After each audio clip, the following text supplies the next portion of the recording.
You are listening to This is Oklahoma, hosted by Mike Hearn, telling stories of Oklahomans and those that have made it their home. Before we get into today's episode, I want to tell you a little bit about our current sponsors, the Oklahoma Hall of Fame. As you well know, if you've been following This is Oklahoma, they've been a huge part of this podcast. So this podcast is presented by the Oklahoma Hall of Fame, telling an Oklahoma story through its people since 1927. For more information on the Hall of Fame, go to www.oklahomahof.com and follow them on Instagram for daily updates at oklahomahof. Also, for the podcast, a new sponsor, RCB Bank. Since 1936, RCB Bank has offered progressive products and a friendly service. Come in today to find out more about their loan promotion on new, used, refinanced cars, boats, campers, and ATVs. Visit RCB Bank to learn more. RCB Bank, that's my bank. With approved credit, restrictions apply. Now, let's get into today's episode. What's up, guys? Welcome back to another episode of This is Oklahoma. Mike Hearn here, your host, back with another episode down at the Bedford studio today with Joel Irby. You might recognize that last name. I had your dad on the podcast recently to talk about Kicker Audio and just, I mean, the amazing stuff that the business has done. I was super pumped to go up there and see the building and everything. And, you know, I'm sure, you know, we'll get into the stories about you, how, you know, growing up around that as well. But thanks for coming to the studio. Thank you for the beer. I'm looking forward to learning more about it. And I definitely recognize the Neon Sunshine. I haven't tried the other one yet, but I appreciate you bringing down some beer. And that's kind of what we're going to talk about. But before we get into the beer side of things, tell us, you know, I guess, a little bit about your upbringing and kind of where you grew up and you know, that kind of stuff. Yeah. Well, thanks for having me. I appreciate it. Maybe we can crack one of those beers on the second half or something. Yeah, definitely. Yeah. But I'm glad they're cold. Not many people bring free beer that's chilled, so I appreciate that immensely. Well, I didn't bring a cooler, so I have to drink them fast. Yeah. But, so you, like you said, you obviously know a little bit about my dad, probably the coolest guy I know anyways. Yeah. So I grew up in Stillwater, Oklahoma, about 60 miles away from here. Mm-hmm. So born and raised in Okie, and you know, kind of did the normal thing. I don't know. Was around you know, my parents and my dad's business a lot growing up. You know, which was fun. And lived in Stillwater till I was 18, and nothing against Stillwater, but I kind of needed to get out. So at that point, I moved to Colorado, and that's kind of where my beer journey began. But, okay. But yeah, still have a lot of love for Stillwater. No doubt. And obviously Oklahoma. When were you born? 1983. So okay. I'm 37, as long as I haven't lost track. Right, so. yeah. So you're kind of like, when you're getting into, like, you know, you're 10, 11, 12, into high school, Dad's business is really it's like, you know, through the 80s and 90s, it was, you know, really taking off, wasn't it? It was, yeah. And I mean, I didn't really understand or know, you know, what was going on with his business. I think whenever I was in, you know, kindergarten or something, you know, everybody is like, you have like bring your dad to school day or something like that, and they, I don't remember the exact story, but it's something like, you know, they asked me, what does your dad do for a living? And I said, he stores boxes, you know, because I just knew he had a warehouse that had boxes in it. So, so that was, it was something I really thought was cool growing up, but also something that I wasn't, you know, I didn't know what was going on. Right. Yeah. Speaking to your dad, I kind of got that sense that he, you know, obviously you had some great opportunities growing up as a kid, but it wasn't like you didn't get the sense that you grew up with a silver spoon in your mouth, right? Yeah. And I totally got that from him, and he's definitely not like that either. You know, someone who owns a business like that, they automatically think, you know, oh, he must be, you know, they have a successful business, it's nationwide or worldwide, that person must be at a, you know, and you meet him, he's just a normal person. And I'm glad I get the same vibe from you as well, right? You know, because I was expecting to go up there and he's, you know, in a suit or whatever. Yeah. Far from that. And he's a pretty laid back guy. Yeah. But, I mean, my parents are great. I don't think they spoiled me, but they obviously gave me, you know, great, a great position in life, and I'm definitely privileged in that sense. Sure. But my first car wasn't a Ferrari or anything. Sadly. Yeah, sadly. Yeah. So, do you share your dad's love of music and passion of music as well, then? Yeah, I do, but definitely not to the same level that he does. Yeah. I played the piano growing up, but a much different style than my dad. My dad can hear a song and just, practice it for 3 minutes and then just lay it down, and you're like, how did you do that? I still don't know. Right. But I played piano quite a bit, but mostly classical, and so definitely a more technique focused side of it, as opposed to like jamming with a band. Right. So the less fun side. Right. Yeah. The less you're right. When you're jamming, it's just kind of creative on the spot. Yeah. When you're doing classic, it's like it has to be as good. What I'm looking at, reading the music, it's going to be exactly that. Yeah, absolutely. So, but yeah, I love music, but I'm not a aficionado to the level that he is. So by any means. So going through high school, then and you make the decision to go to university in Colorado. I assume it's university in Colorado. Yep. Yes. So at that point, are you thinking, I'm going to go out on my own and going to get away for a bit, and I'm going to study and possibly come back into the family business? Or are you thinking, I want to go do my own thing? I think I assumed that I would come back and work for Kicker. That was my assumption. As an 18-year-old leaving, go get a business degree, try and learn some things. And actually, I had a professor. He was my entrepreneurship professor in college, and I was talking to him. He ended up being my advisor later, and we were talking about my dad's business, and I was like, yeah, I'd like to, get the degree, probably, go back to work for him, and then maybe try something else later or something. He's like, it seems like you kind of have it backwards. Like, you should probably get your degree, go work for somebody else, try and learn some stuff, and then take what you learned back. And I think that was probably the first time I really seriously thought, maybe that won't be my job right out of college. So you have the safety net to know that there is possibly a job there, so you can go and try whatever and kind of go test and stuff. And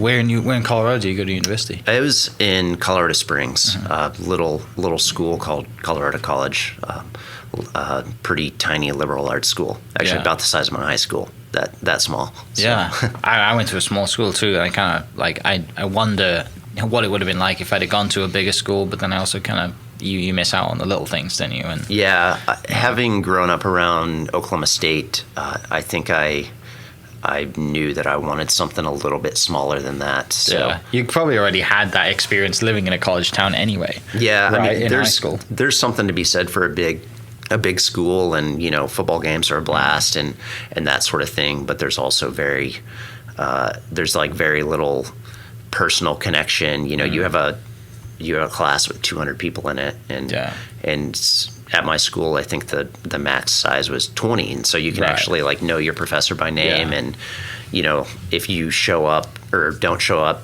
they'll call you, Yeah, right. So what's going on? It's not like, oh, never mind you, You're not just a face in the crowd, which I really enjoyed, and it was, definitely loved. Did you play any sports when you went to college? No. Or get into, I guess, the mountain life out there? I got into the mountain life a lot, but didn't play any organized sports. Okay. I started rock climbing whenever I moved to Colorado, almost immediately. And that's probably the main reason I didn't do very well in school, was because of my climbing. So it pretty quickly became an obsession, and I didn't skip class to go climbing, but definitely skip studying a lot. You're away on the weekends to go wherever you could climb. Yeah, every weekend it was, where are we going? We'd go camp climb, or, go skiing if it was wintertime. But, well, I've never done it. Never done rock climbing. I mean, I've seen kind of the documentaries, right, and the people who are doing climbing the walls on their own solo, right? Yeah, and you're like, yeah. this is insane.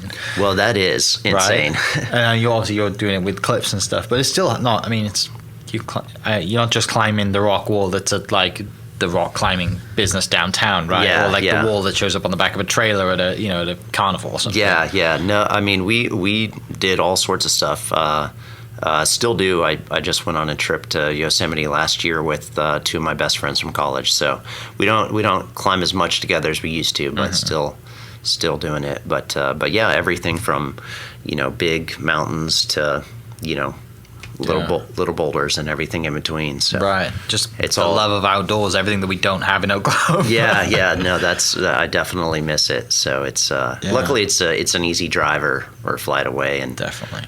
Still have a couple of free couches to stay on out in Colorado. So Still got some good relationships Yeah. and some good friends out there. That you can, definitely. Yeah. So you mentioned earlier that the beer journey starts in Colorado.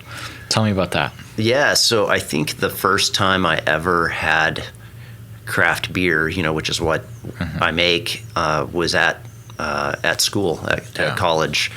Our school had this, being such a small campus, they had this kind of theory that if you kept all the students on campus on the weekends, like for parties and things like that, they wouldn't go off campus and do stupid stuff downtown Colorado Springs. Sure. And, which maybe was right. I don't know. Yeah. But you worked out okay for you. Right? But because of that, they would throw these really awesome parties for the students. So they would have, Blues and Shoes, which is like barbecue, blues, and free beer. And so there was a local brewery in town called Bristol, and every time the school had a party, they would get like 30 kegs from Bristol Brewing, and it was great beer. Yeah. And so that was kind of my first experience with craft beer, was free beer that the college was buying for it. Or Right. not free, your tuition paid for it, But and obviously. also not like your just like your Coors Light or your Miller Light. Yeah, or yeah, no. it was craft beer. It was. It absolutely. Yeah, Bristol is still around. They're a great brewery. Yeah. And I remember my first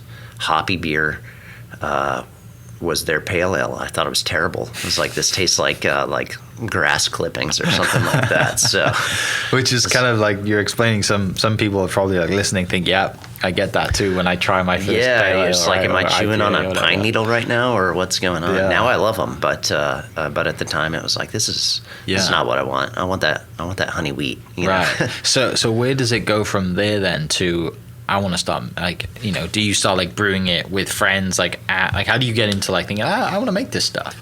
Yeah, so it definitely happened very gradually. I had a friend, I think junior year of college, that he homebrewed a batch, and I was kind of like, wow, like I can't believe that you actually You made this? beer. Like, this is crazy. Yeah. And he was like a normal guy like me. I'm like, you're not like a crazy scientist or anything. You just Right. like made this, and that kind of, I remember that blew my mind whenever that was the first homebrewed beer I'd ever had. And I was like, and it's not terrible. It's like, it's not great, but it's not terrible.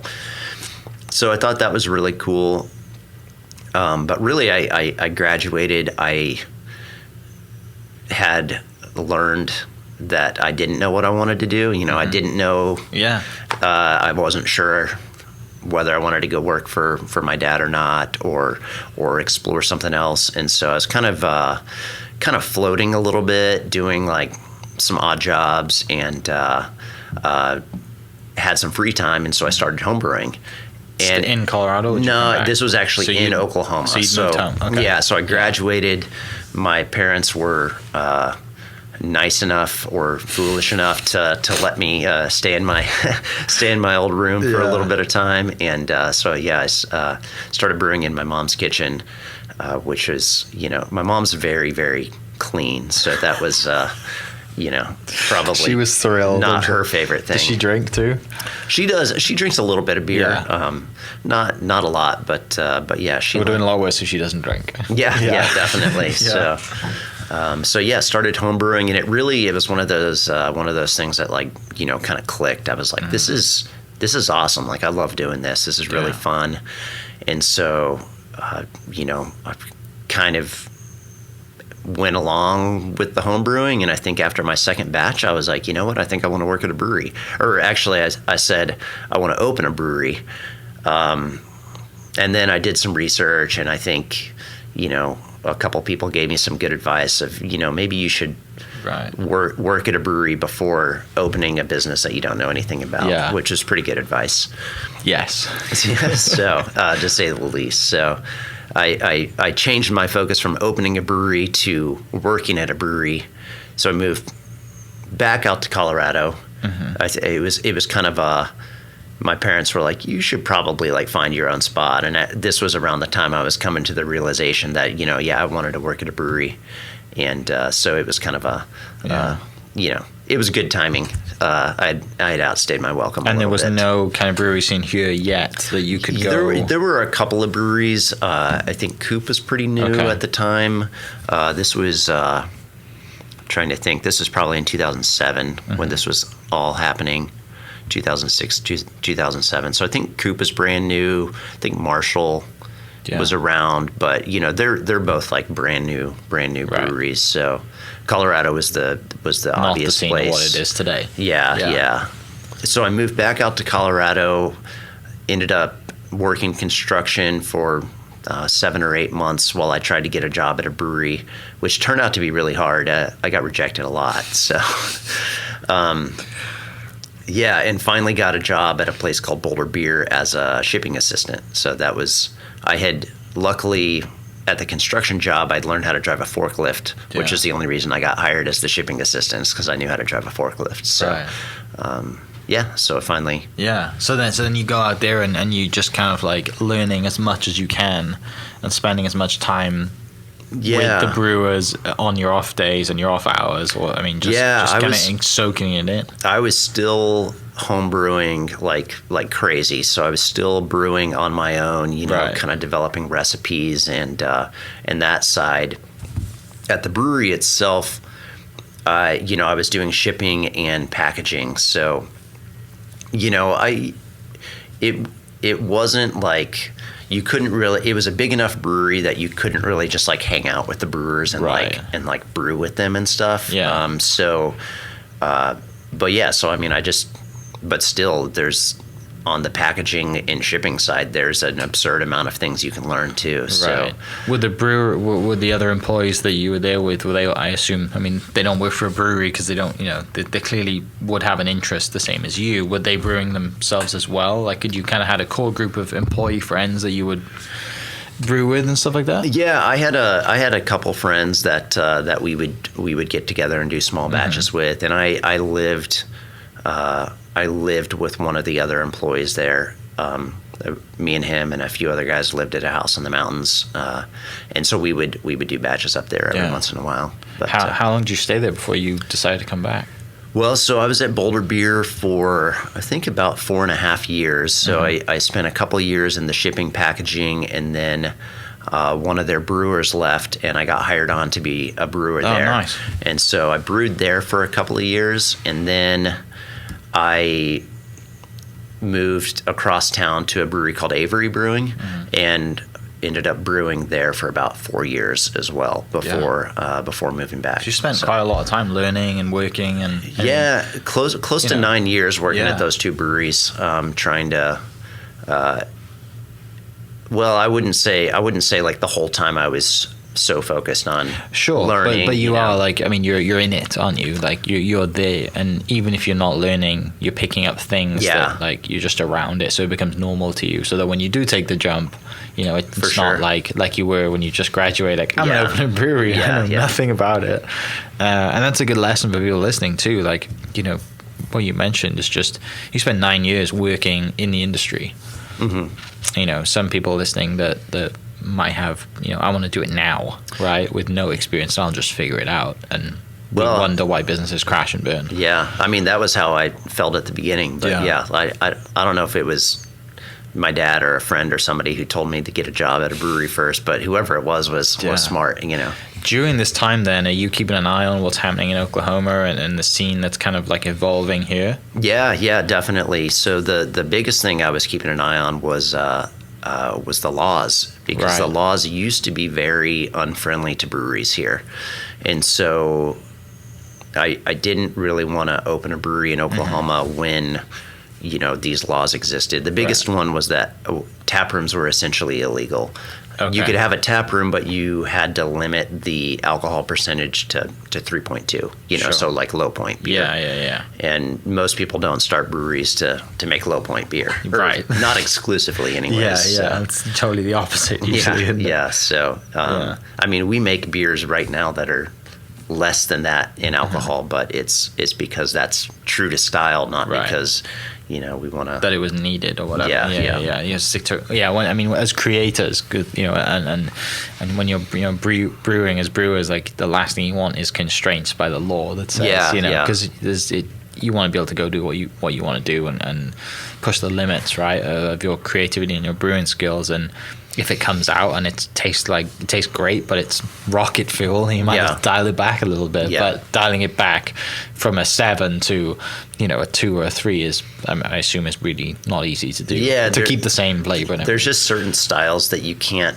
do well at that alcohol percentage.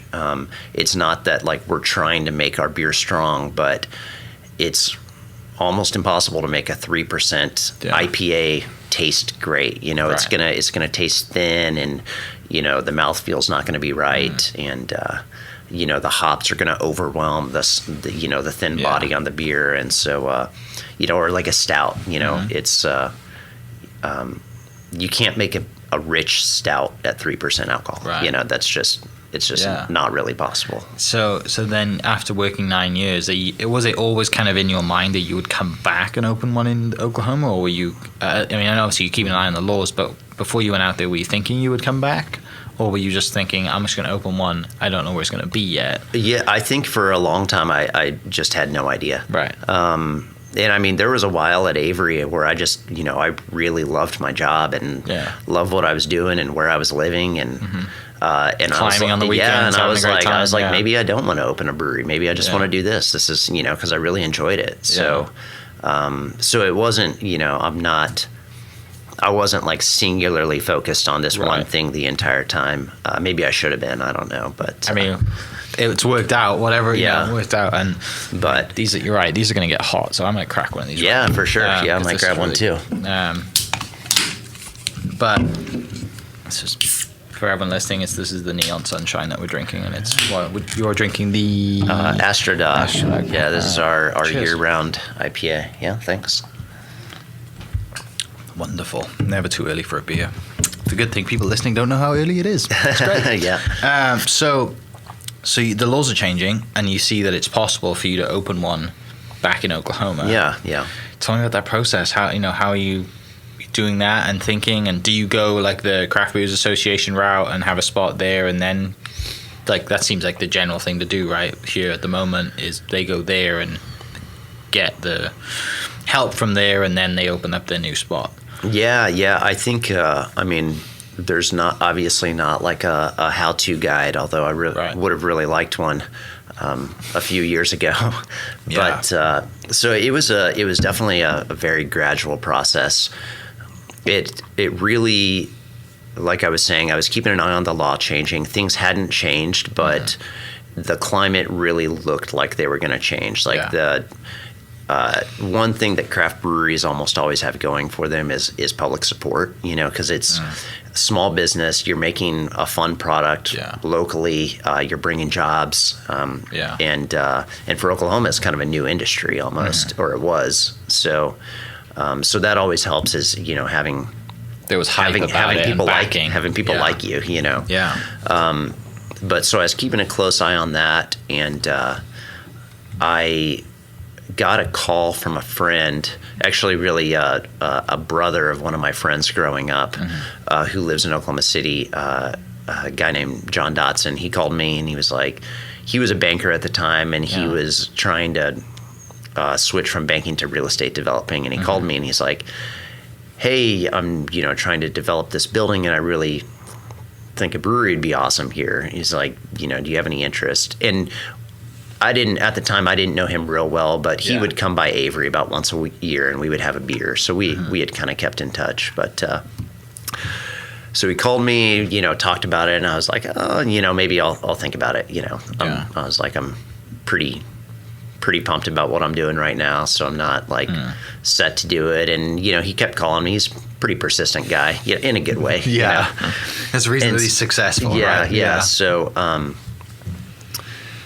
eventually, I kind of warmed up to the idea, and I was like, yeah, let's. I was like, the time's about as right as it's going to be. I was like 30, 31 at the time. Wasn't married. Didn't have any kids that I had to feed or anything like that. Living the dream. That's what you're quoting right now, right? So, really enjoy what you want to be doing, right? You're loving mountain climbing, skiing, and working at a brewery that you really enjoy. And you're right. You're just like, life is set at that point, right? It's life is easy at that point. I mean, it's definitely like any like living. I mean, there's always challenges, but I would say as far as life's go, mine was pretty easy. It was I really had nothing to complain about. Right. So I was like, sure, I'd love to take on an enormous amount of debt, and do this. But no, I thought there's never going to be a better time than now. Yeah. If this whole thing fails and I go bankrupt, I'll be okay. I'm in my early 30s. I will emerge from this and be fine probably by the time I'm 40. Hopefully have recovered. So I was kind of like thinking worst case scenario. I was like, all right, what happens if everything is terrible? It's like I think I'll still be okay. I can still get a job and I'll be okay. I can get a job at another brewery. Slowly rebuild my credit. So I eventually said let's do this, and it was the building I was going to go into was actually at the Wheeler Park. I'm not sure if you're familiar with that space. The Big Friendly went into it. The Big Friendly's there, and so I was going to be a part of the hangar space on their grounds, which I think is still vacant. I think they use it for events or whatever. I think like heavy equipment storage, or I'm not honestly sure. But anyways, I was really excited. I thought the development was going to be really cool. I mean, it is cool. It's a crazy development. Great part of town compared to what it was nothing, wasn't it? Yeah, it was just a runway or whatever. Old airport. I would love to see planes come in over the top of downtown just to land there. Yeah. But, so I kind of, verbally committed. I hadn't like signed on the dotted line or anything. And for honestly reasons, I don't really know, that project kind of hung up for a couple of years. And so I hadn't quit my job at Avery or anything, so I wasn't freaking out too bad about anything. But he was like, hey, we don't really know the timeline on the Wheeler project, but there's another building that my partners and I are trying to buy that we also think would be great for a brewery. And so I was in town, visiting family or something. So I went and checked it out, which ended up being the brewery that we're in now, which is an old historic brick building at First and Classen on the west side of downtown. So that building was a real gem. It didn't have a roof at all. I mean, like blue sky. I think it had been vacant since the early 1980s, and hadn't had a roof for probably 15, 20 years. So there were literally like trees growing up in like where we have tanks right now. So we had to bring a drill with us and unscrew plywood to get into the building the first time. If that kind of gives you an idea. Yeah. But so you take the drill down there, you unscrew, and with a historic building, there's so much more stuff you got to deal with as well, right? There is, yeah, absolutely. You can't just like knock it down and then put a metal structure there and make it easy. Yeah, well, I think that John and his partners are very focused on historic preservation of structures. They own the Tower Theater and did the restoration on that project, and so I mean they're the perfect ones to undertake a project like this. And for me, like I'm not a developer. That was the first kind of development project I'd ever been a part of. I don't want to be a developer. After going through that project. Insane. So somebody else can do that, but So that was the building then. It was, yeah. No, it was crazy, but you could tell it was an amazing building. I mean, the walls were still there. It was such a cool space. Just needed a little love, to say the least. What year was that? That probably would have been probably 2015 when I first saw that building. Okay. Probably early 2015. So you see that and think, I'd like to do this then. Yeah, I think. And then the process of renovating and you building then a brand starts. Yeah. So I think that they were under contract on the building, but without a tenant to pretty much take the building, right. Nobody's going to loan you the money to redo it. And so I was kind of the final piece to make that project start working. And so, so we demoed just a crazy amount of stuff out of there. I mean, there was like a boat hanging from the trusses, like half of a Dodge Ram truck. I mean, just, an absurd amount of junk in there. Yeah.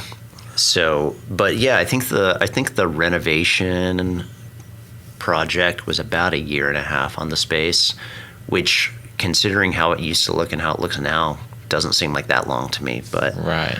Yeah, I'd love to see the before and after pictures, because I'm sure it was it's crazy transformation. Yeah. When you sign that lease, then you think, okay, this is happening, this is real.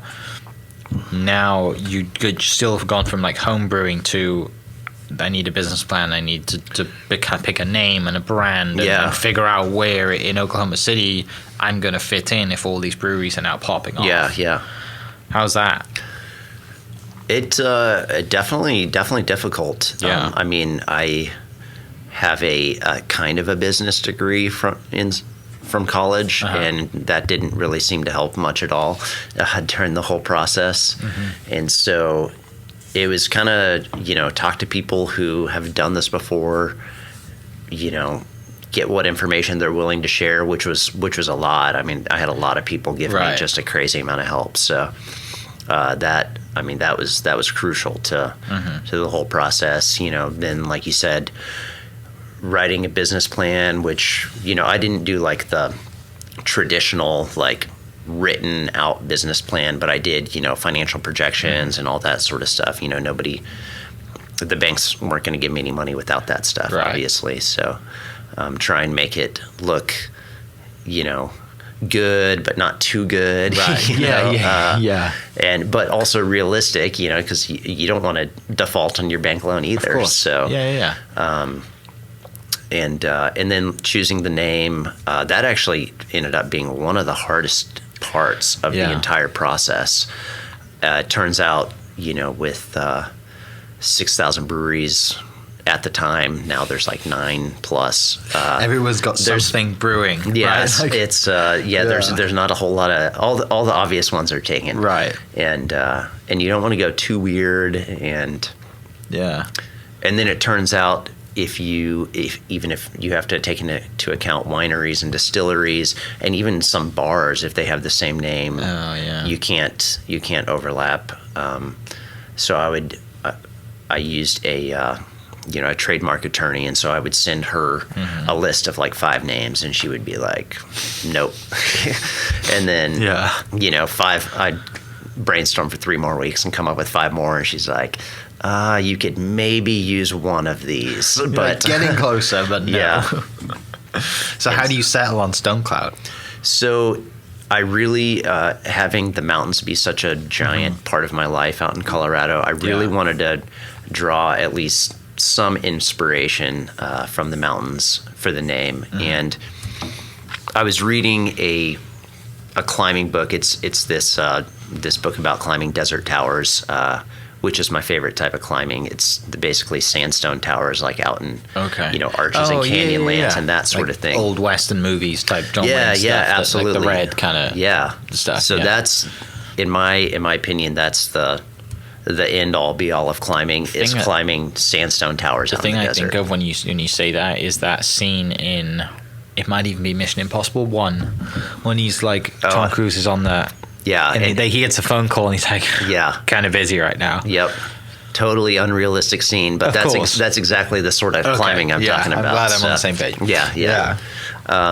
So anyways, I'm reading the intro to this book, and it's talking about Shiprock, which is not really a desert tower, but kind of. And he's talking about it, and he said, it rises from the plains like a cloud made of stone. And I'm like, oh, that's like really cool imagery. And then just kind of started thinking about it more and more, and thought about being up in the mountains. And when you're really high in the mountains and you're in a range, you can look off in the distance and you see like mountains and mountains and mountains, and like they're distinct layers based on the distance they are away from you. And then almost always that final layer like just kind of dissolves into the clouds, just like they're like the same thing. Yeah. And so it is kind of that imagery that led me to Stonecloud. And knowing Oklahoma is going to talk about that. Yeah, right. In Oklahoma, you're definitely going to get that. That's really cool. Yeah. 2019 was like opening, right? 2017. 2017 was opening. July 2017. So from 15 to 17, they demoed, you did, they figure out the space, and then in that period, are you developing beers and recipes and figuring out, I guess, your menu at that point, like figuring out which beers you're gonna tackle first? Yeah, absolutely. So I actually moved back in with my parents. I don't know, like after that first round, I'm not sure how they let me back in, but they did.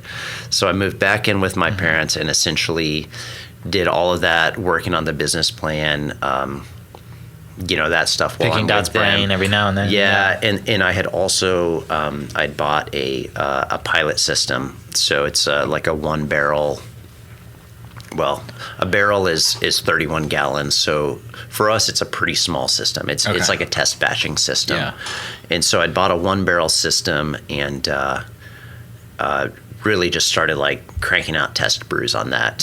So that's like actually where the original recipes for Astrodog, what I'm drinking, and Neon Sunshine, what you're drinking. Okay. Both of these came from that test system. And so I was cranking those out, getting opinions from family, friends, that sort of thing. And also the festivals in Oklahoma are a little bit different than, at least in Colorado. I'm not really familiar with other states, but where they let essentially breweries and planning also pour. Okay. And so I was able to, take these test batches and actually get a banner and a tablecloth and that sort of thing, and see people try it. Yeah, and like get real world feedback at these festivals, and which was, I think, very, very important. Right, because the harshest critics ever, right? It's like the public who, some of them might be connoisseurs and others might just be like, I like this beer because I like this beer. I don't like anything else. Whatever else is, if it's not that beer, it's trash. Yeah. Right? Yeah. And you're like, well, it's not. You just think, there's a million different styles for a million different people, obviously. But do you enter any contests? No, I've never really been a contest guy. We'll send beers now to judging events a couple times a year, but I'm with those judging events, they might be judging 300, 400 beers in one category, and so it's kind of like they don't have one person judge all 400, obviously, because that would be impossible. But they're just like so subjective that the winning beers are always great, but there's always a lot more great beers, in there. So like the top 20, top 30 is like probably amazing. Pretty good. Yeah. So I just say that because I'm bitter about not winning. But, you haven't had anything yet. So it gets real. You open. What's opening day like, and how many beers do you have on tap? I think we had 11 or 12 beers on tap. That's a lot. Which was, I was pretty happy with that. Yeah. I think my goal had been I wanted to have at least 10 beers ready. But opening day was crazy. We had a brand new taproom staff. I think some of them have worked, bartending before, some not. So it was definitely a learning experience. We were just crazy slammed all day long, which was great. That's awesome. I'd spent, the last 3 years just spending money, so it was nice to finally make a little bit. But like, we have customers.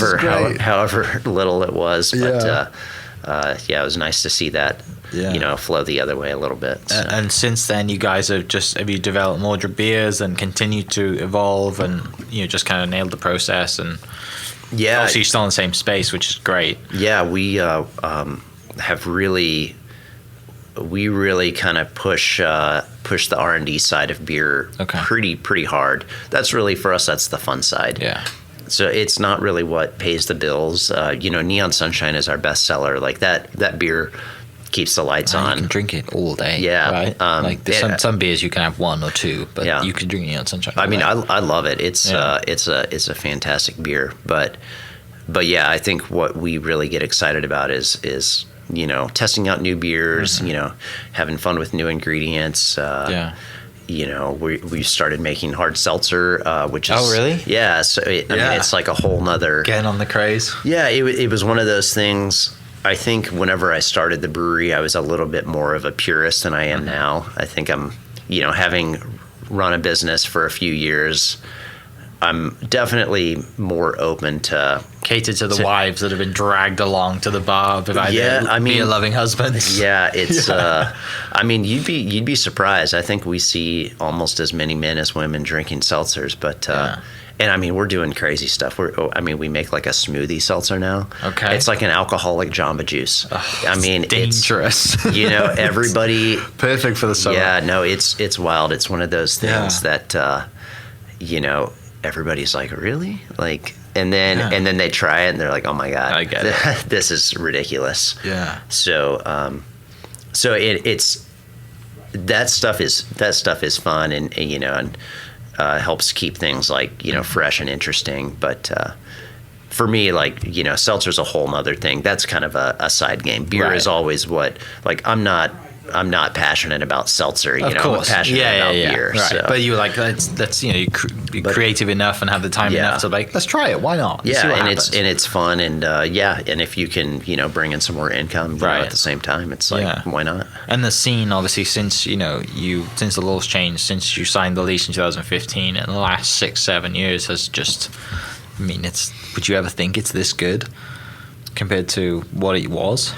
I hoped that someday the climate would be how it is right now, but it's hard to know what's going to happen in the future, obviously. Right. So, yeah, I think I have a friend of mine who lives in Canada right now, and I'm not huge into beer. I will drink it, and I couldn't tell you much about IPAs or anything like that, but he is one of those guys, and he came down here, and I was like, I'm like, he's like, let's go out for a beer. I was like, okay, where do you want to go? And then I pulled up the list of breweries. And he's just like, oh, I need some time. Yeah. He's going through all of the menus, and you spend. I mean, there's beer tours now, right? And there's a whole community here now that was never there before, and people have been brought to know craft beer that never knew it before. You probably got people who used to grow up in college and drink Natty Lights their entire, have Natty Days or whatever, and now they're like,